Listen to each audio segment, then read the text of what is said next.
45 Alpha Charlie Papa channel, and today we're going to the dark side. Now this is just kind of a rough video, kind of rough cut together. I apologize that the sound isn't as good as it could be.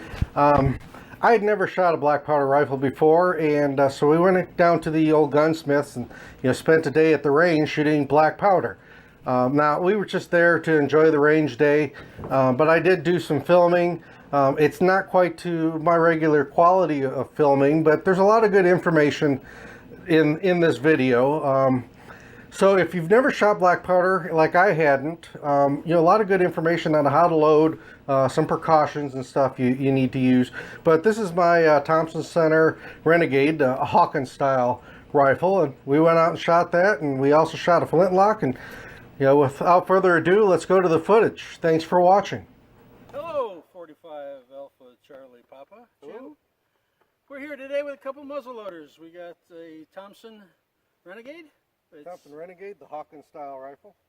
And I've got a Kentucky long rifle, a Flintlock. So most of the loading procedure is the same for either one. So we'll just go through kind of the loading procedure here and show you how that's done first. I should have some, I probably need some bullets.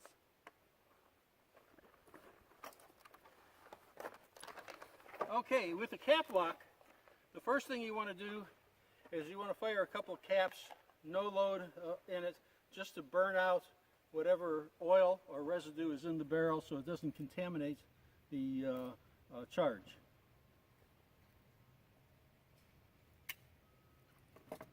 So you just cap it, bring it to full cock, and fire it. Just like it sounds like a cap gun. As a matter of fact, it is a cap gun. It's a concussion cap gun. And you want to do that at least twice. Make sure all that, he's just shooting a hot spark in there and will burn out any oil that would otherwise contaminate the charge. All right. Now you want to ground your firelock.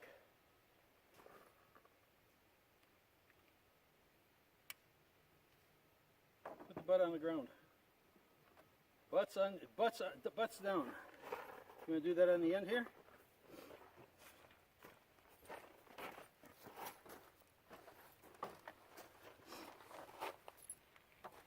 Okay, now you're going to charge it.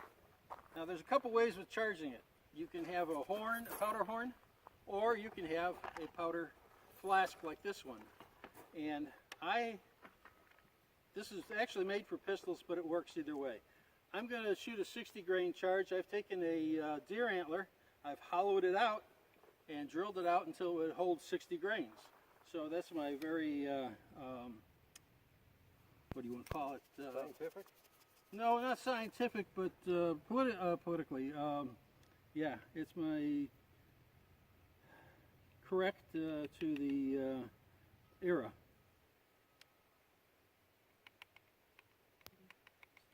So now I've got a 60 grain powder charge. I'm going to take my 60 grain powder charge, I'm going to put it down the barrel. Now how did I come up with 60 grains?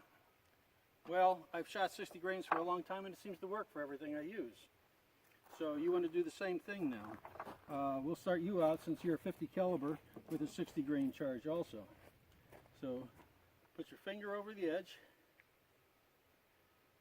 Use your thumb. Turn it around in your hand. There you go, like a righty. And you didn't get enough in there, so you can hold it open while you pour.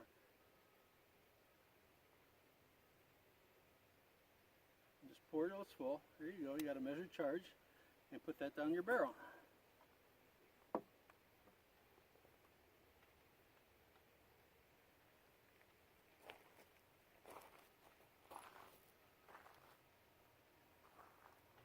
Now, my long rifle is made for round ball, shooting round ball, and it's got a 1 in 60 inch twist. It will not stabilize a mini ball or whatever.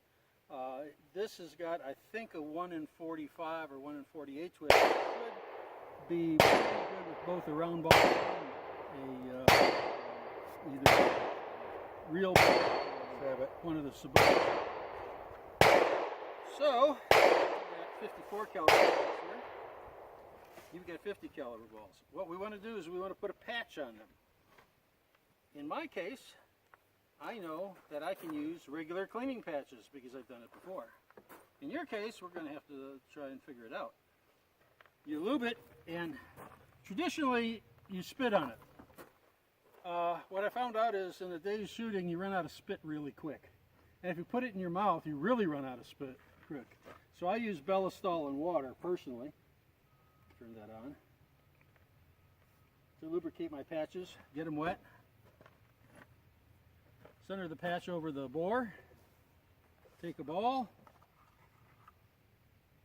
Place the ball. If it's, these are swaged, so it doesn't have a sprue like you would get from a mold. So it doesn't matter. Usually you want to put the sprue up. You take what's called a short starter. And you get the ball started in the bore. Take a patch knife, which is any old little knife you have that's sharp, and cut off the excess.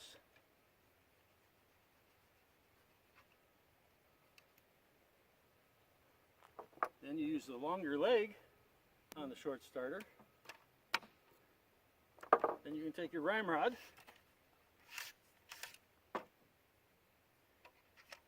and run the ball all the way down the bore on top of the powder charge. Now what you want to do is you want to mark your ramrod with where that ball stops so that you can repeat it each time, because as your barrel gets fouled, it'll get harder and harder to load. Then you can pull your ramrod out, replace it, and my gun is loaded. Your turn.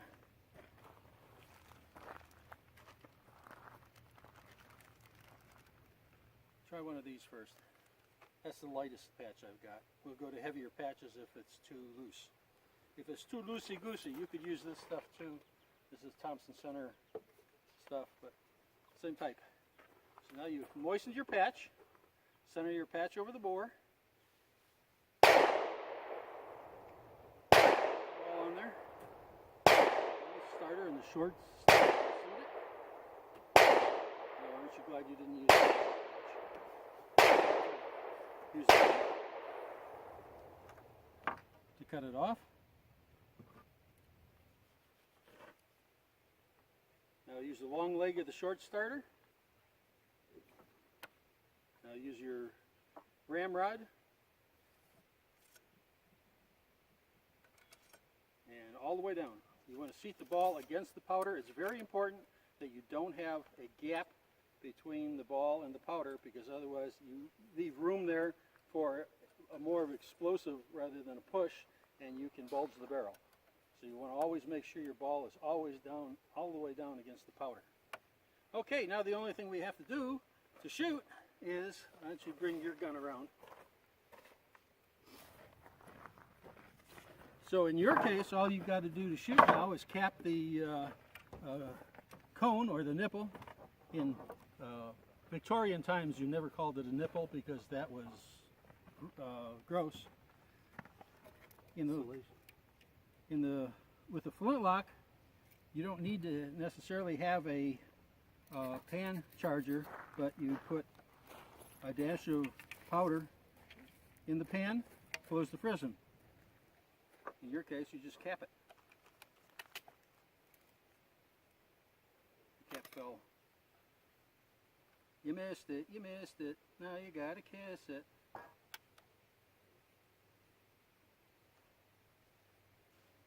Okay, now when you pull the trigger, the hammer is going to fall. It's going to ignite the cap, which will ignite the main charge and send your ball down the barrel. So go ahead.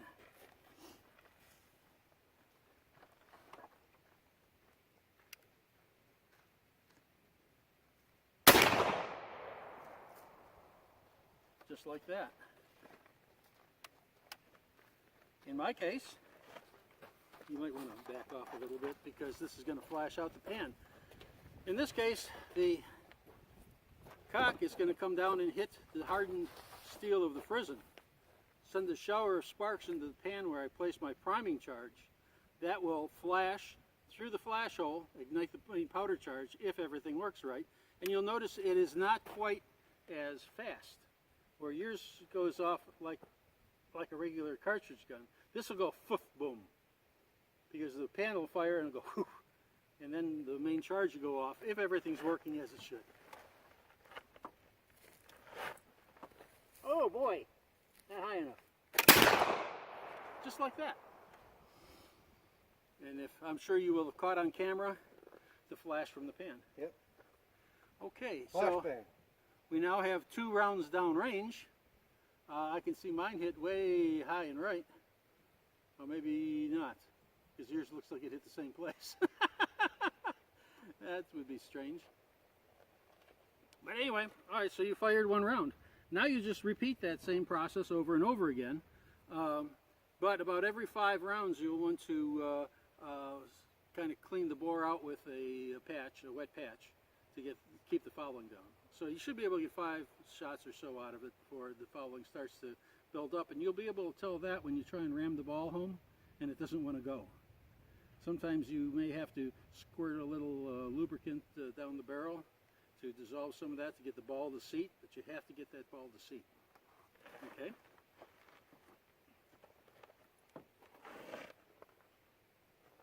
Let's go take a look at what we hit, if we hit anything. A little low and to the left. Yeah, you hit low and left, and I hit just outside the black.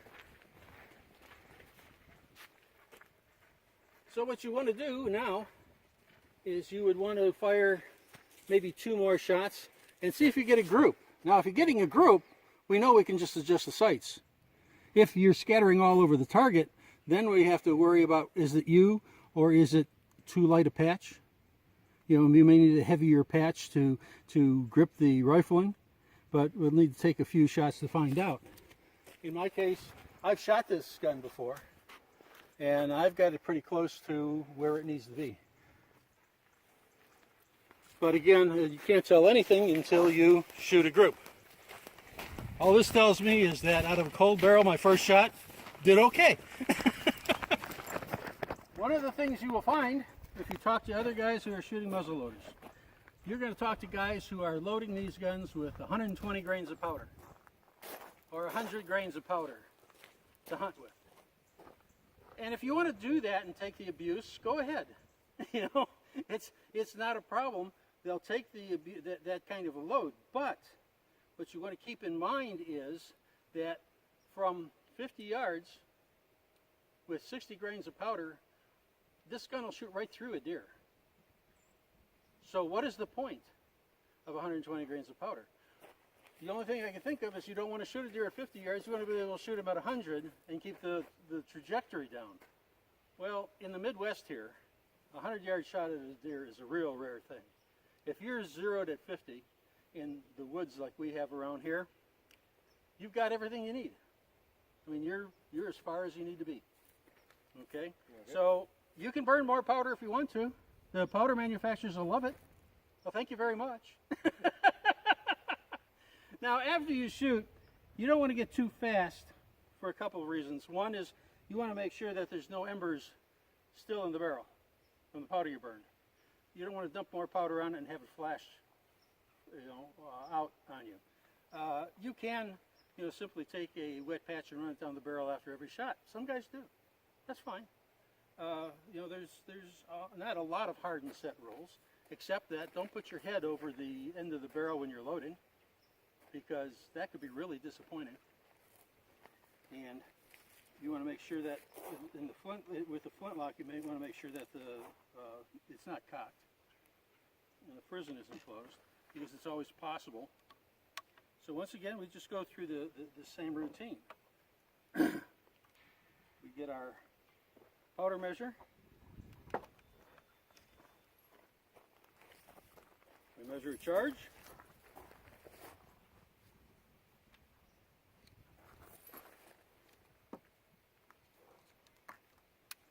Put the charge down the bore.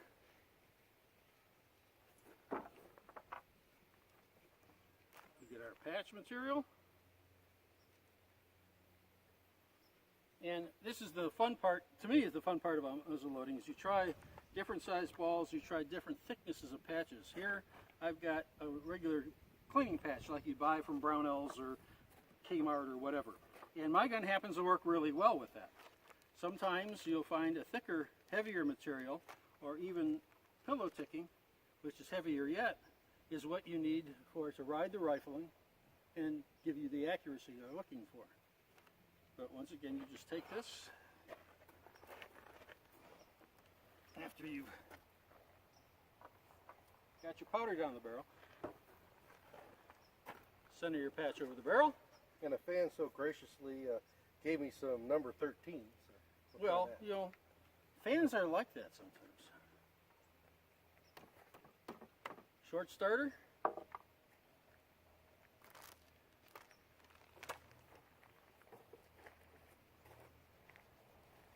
Cut the patch off with your patch knife. Trying to do a nice job. You did load it, right? Mine's loaded. Well, this is, you know, now we get into the other things you want to watch for, and I'll get into problems later. Short starter. Ramrod. Wouldn't this be fun in the middle of the Revolutionary War when they're shooting at you to go through all of this?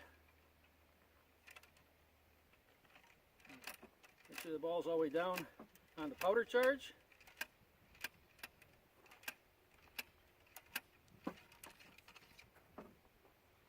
And once again, try not to put your face over the, well, actually any part of you, over the muzzle in case it goes off.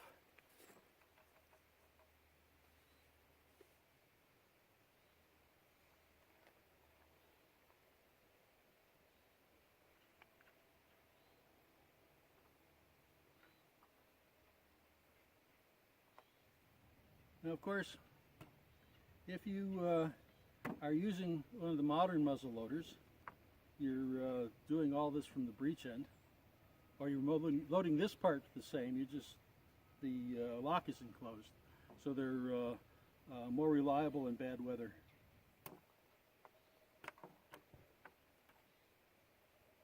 Now, 2 danger points. You've got to keep your head on your shoulders while you're doing this and think about what you're doing for 2 reasons. One, if you don't ram now, you will have that whole barrel empty, and when you shoot, you will ring the barrel. It will actually be explosive enough that by the time the wave front hits the powder, it's going to expand the steel around the ball before the ball moves.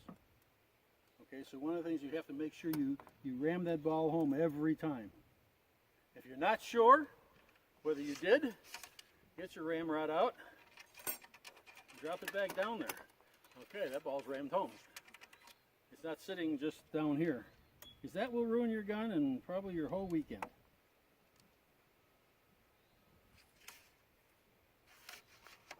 Okay, so now all we have to do is prime and shoot.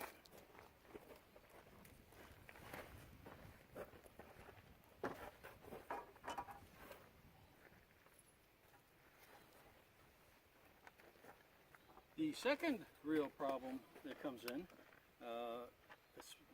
it's fixable, but it's difficult, is if you don't put powder in and you ram a ball all the way down.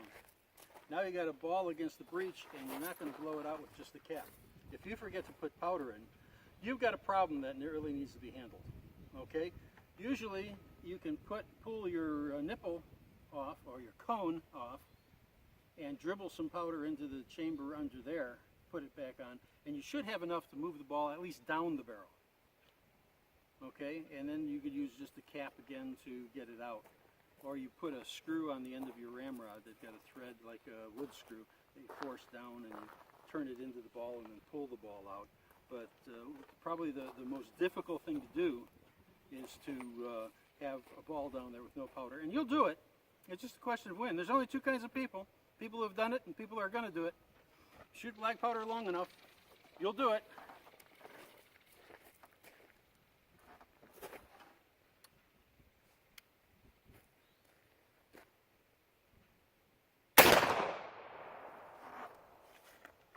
Alright, let's take my flinter here. And, boy, I like this. I've never had one of these before. Just fills the pan just enough. And on Flintlock, the touch hole is just above the pan. So we bring it to half cock, close our frizzen, bring it to full cock, and we should be ready to shoot.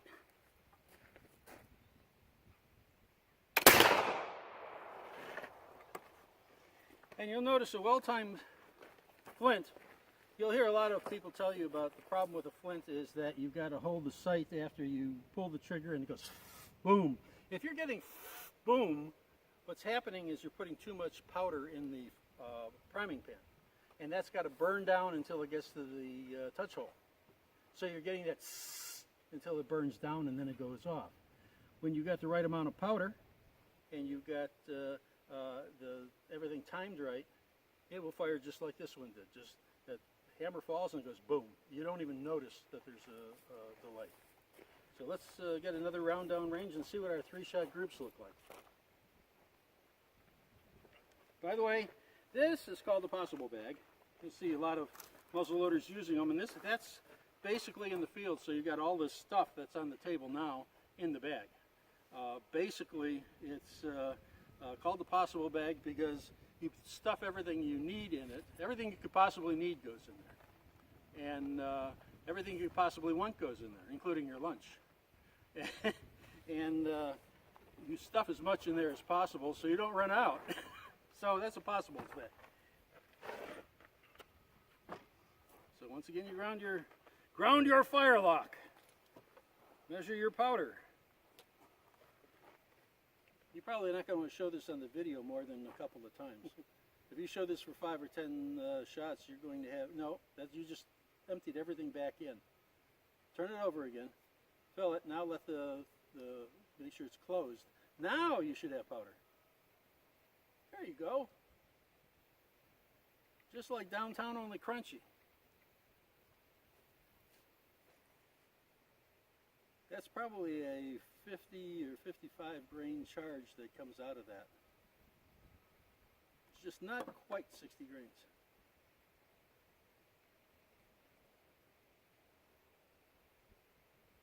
And as I say, if you want to put 100 grains in there, powder manufacturers will be more than happy to sell you more powder. You can put up with the recoil and shoot through a deer at 50 yards just as well with 120 grains as you can with 60. I just don't see any reason to go heavier if I don't have to. Now if I was shooting moose or elk, that'd be different. I got a much bigger animal and I want to make sure I get penetration all the way through, then maybe I'll up my powder charge. But for the normal deer hunter, 60 grains should be more than enough. Mine happens to be, this one happens to be a 54 caliber. The Thompson Center here is a 50 caliber. I've used it in 45 caliber and 58 caliber. All done with 60 grains because they shot well. They don't recoil too bad. And it does everything you need to do on a deer-sized game.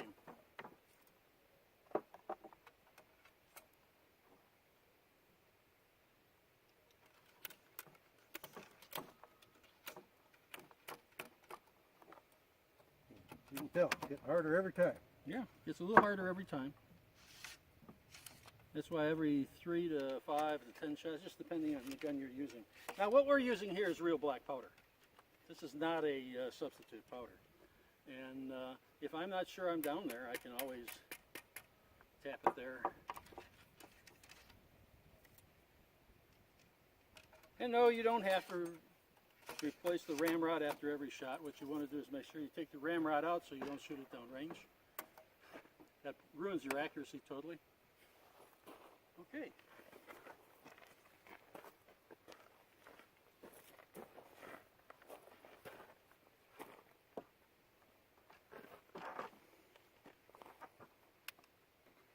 Now the Hawkins rifle was famously used by the early buffalo hunters, and before that by the mountain men. They were out in the Rocky Mountains trapping beaver when beaver hats were the style in Europe, and they go to rendezvous once a year and sell their pelts.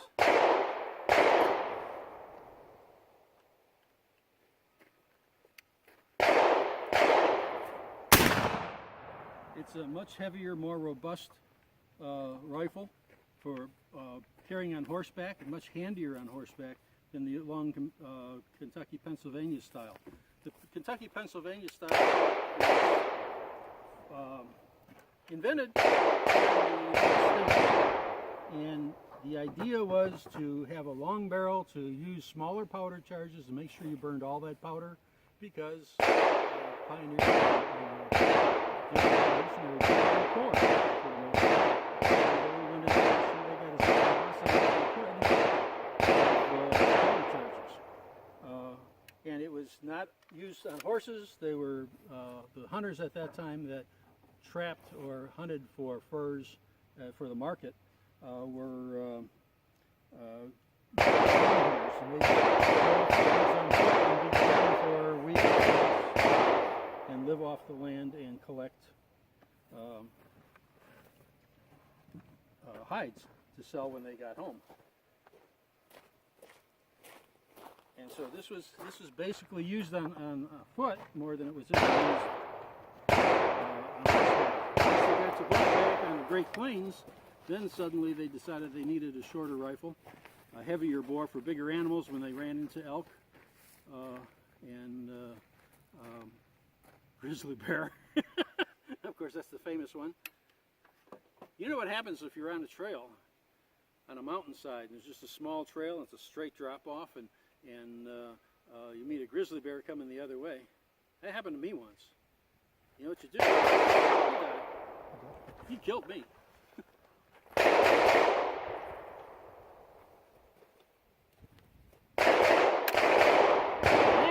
It's called a flash in the pan. The charge in the pan went off, but it didn't set off the main charge. So, what has probably happened is the pan has gotten blocked, or the touch hole between the pan and the barrel has gotten blocked, and you carry what's known as a vent pick. And you go find the vent, here, vent, and you,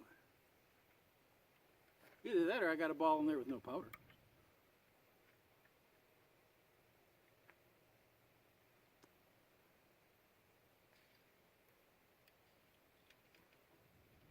And we'll make sure we got a good hole in there. I'll bring it to half cock.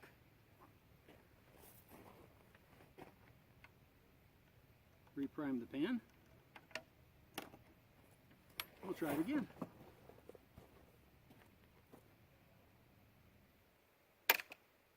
I have a feeling I put a ball in with no powder. As I said, that's one of the big bugaboos. If you do that, you're in big trouble. And I would now officially be in big trouble. And you'll make sure that thing is pointed downrange for a while afterwards, just in case an ember got in there and you don't want to have it cook off. See, I was busy talking, and this is exactly what I told you not to do. You have to pay attention to what you're doing all the time, and there's only two kinds of people. People who have done this and those who are going to. Well, I've done it before, and I just wanted to show you how good I am at it. I ain't no amateur at this stuff, man. Take the lock off, see if we can get the this is why you just don't have a hole, you have a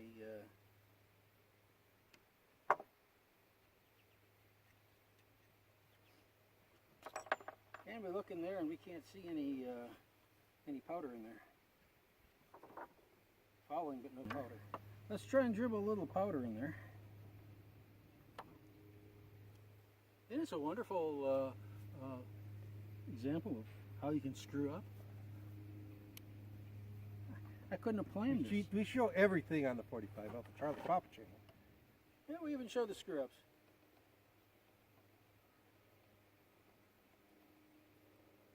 Come on, fill up there. All right, we got that full. I don't know if this is going to work or not, but we'll try. Now, I need to find that little dealy whacker again.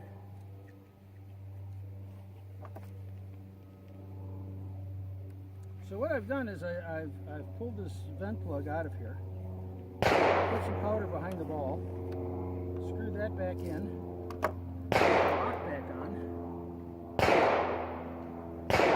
We have a lot ball up so we can put a full charge in there if it doesn't drive the ball out. And you want to be aware that you keep your muzzle downrange at all times when you're working on it.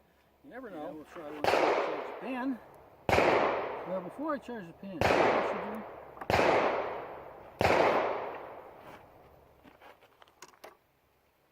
I should make sure my ball is down on the powder,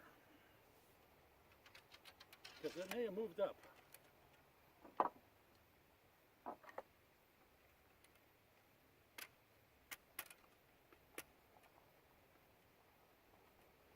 Seems to be down as far as it'll go.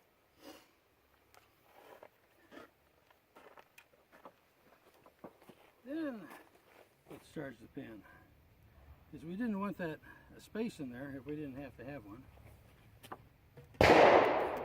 Distribute that powder evenly.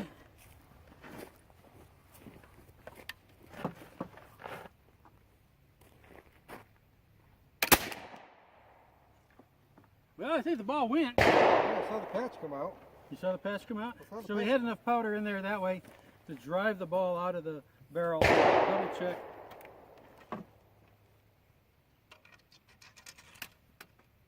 That sounds like steel rather than lead, doesn't it? So, that's what happens when you don't put powder in before you run the ball down. And that's how you fix it. In that case, you would pull the nipple off, the cone off, and dribble powder in there and do the same thing. Okay? And I don't have a third shot in my group here, so let me try this one more time. I think you were using my powder measure as I was talking. Yes. It's your fault. I screwed up. Must be somebody's fault. Couldn't possibly be mine, could it? One thing you'll notice about black powder here is if you tap it, it will go down and you'll have a little more room left. That's how the powder grains all line up. But it's always done by volume. So now we have powder. Perhaps we should put a ball in too, so we have something to shoot.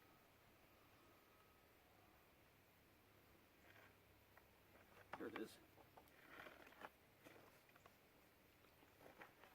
And no, I don't carry that in my possible bag. I would carry something smaller like that. I'm not going to reload in the field very often. I mean, let's face it, if I'm deer hunting, if I miss a shot, I'll reload. If I hit a deer, I'll reload. And that's probably the only times I'm going to reload all day. Now let's see if we can put a third bullet into that target.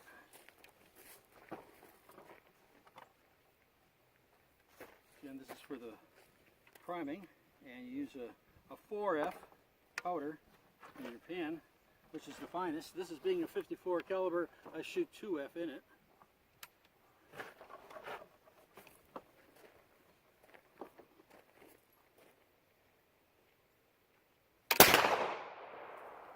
That one hit. Alright, so let's go down and see what we got for 3-shot groups. Well, you put 2 in the same hole. Yep. And this one here. Adjust your sights and put it in the middle. Pretty good. I got 3 shots here, and guess which one that is? That's the one with that I screwed up, yeah. At this point, we've got 3 shots downrange, which I could continue loading without any problem for several more, I'm sure. But to keep from boring you to death while you watch me shoot and screw up, I like to keep what I call a range rod. Actually, I have a couple of them, and get a patch, clean patch. Now, most people clean with hot water, soap and hot water, and that works perfectly fine. I use the Bellistal in water just because real good soap and water. Loading a ball, put the patch on there, run your rod down, always at the bottom, twist it a couple of times, go up and down to scrub it, and it should come out black. That's powder foul. Do you find one of you fine young gentlemen want to shoot the gun? Which gun you want to shoot? Well, he's lefty, so you know. That would be a perfect one. Pull with the full cock and shoot. Shoot at the top target. And just put the front sight where you want the ball to hit.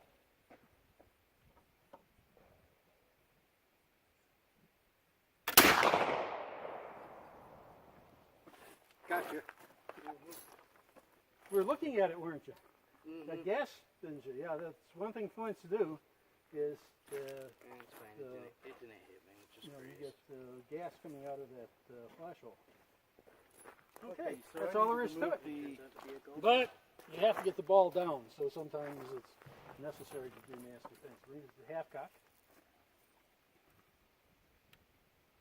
Okay, use your charger and charge your pan. What you looking for? Close your foot, Yeah. or your prison, sorry. Pull it to full cock, and you're ready to shoot. Everybody scrabber.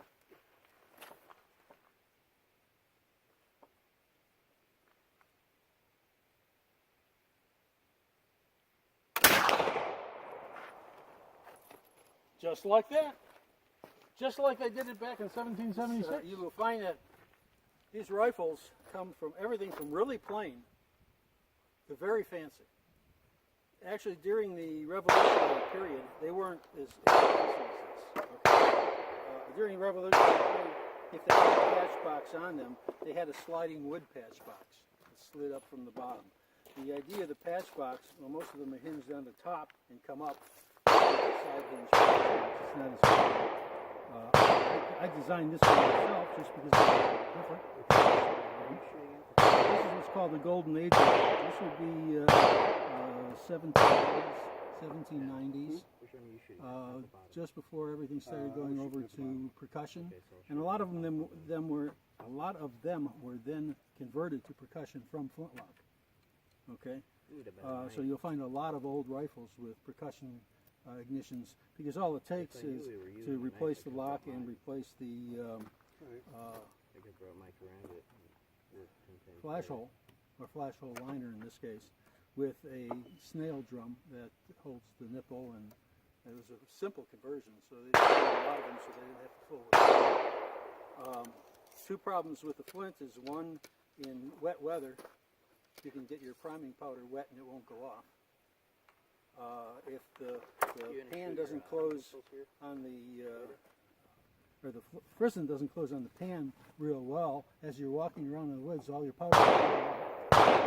And so when you try to shoot it, you don't get anything with those. So the is just a lot weatherproof, is a lot reliable. But I happen to love Flintlocks. Usually this inlay here, you can have anything from nothing but a couple of washers here to something really ornate. It just depends on when the rifle, what period the rifle was made in, and what it was made for. Very little. Like they got really fancy like this into the 1830s. Don't really put your finger and by out the till time the you're ready to 1840s shoot. came, and you had the Hawkins rifle, they took all the doodads off of it. Or you can just hold the front one like a Because, normal trigger. first of all, the mountain men, let's watch them shoot. So that's going to set. That's the trigger. The rear one sets the trigger. And then you have to go to the front trigger.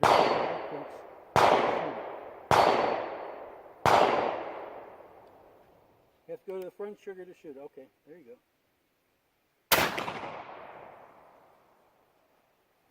So by the 1840s, the percussion cap had come out, and they were now on horseback.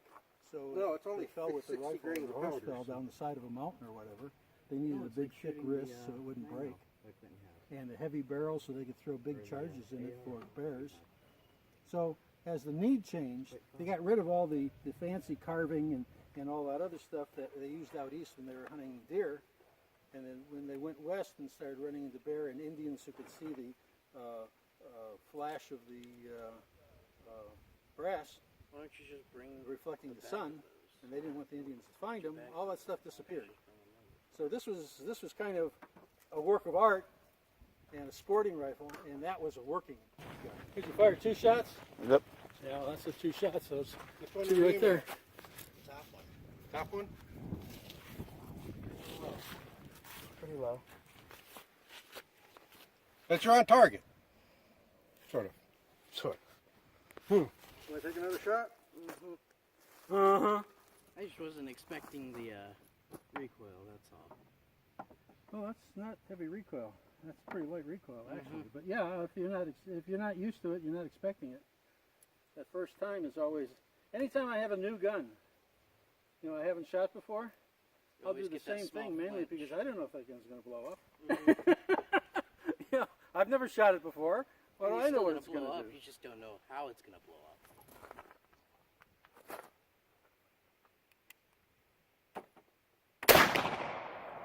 That was better. You didn't look like you were scared. No. You knew what to expect this time. Mm-hmm. Yeah, I'm always like that. I don't know what to expect the first time I shoot. That's normal. Mm-hmm. Not a problem.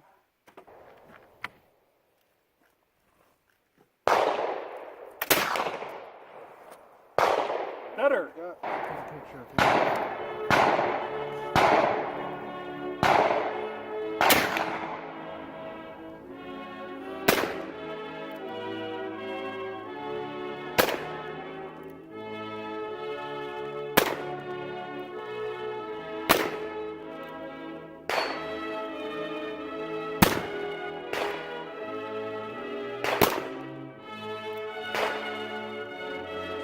Thanks for watching.